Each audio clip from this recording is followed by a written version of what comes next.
This is a national charity, for example, and they support people with disabilities in the local community, really focusing on people who are neurodiverse as such. And what we did with them, or I did with them, is help them develop a national strategy, as you know, an EDI strategy. And when we kind of started off this program, we developed an EDI strategy, but what we did along the way was align it to their wider business strategy as well, which kind of was not in their mode of thought. Suggested it to them, they didn't think about it, but they have now linked it to the wider national strategy. But what I love about this strategy is not just about the employees, it's about the wider community and the people that they serve.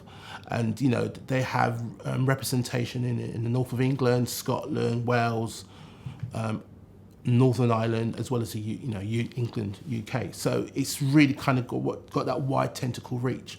But what's also really impactful about that program, it's to do with supporting employees who work on the ground.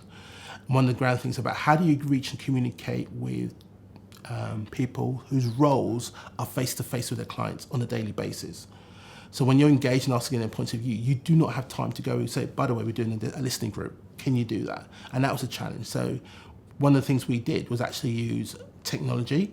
Mobile devices came to fore. And the learning point is they said, use paper because people do that. Because they've learned that actually nobody did it.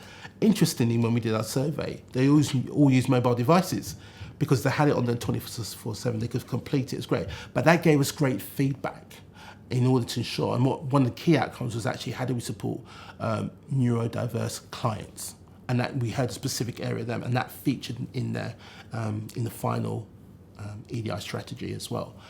But I really like that, and it kind of gave an opportunity to reflect where they were winning, because they were kind of beating themselves up a little bit. I said, you've done all this great stuff, so they could tell their past story to kind of sense check, but what they could also do is focus and actually say, going forward, this is where we want to be. And they can now share that with the wider community. So yeah, I kind of like that one as well.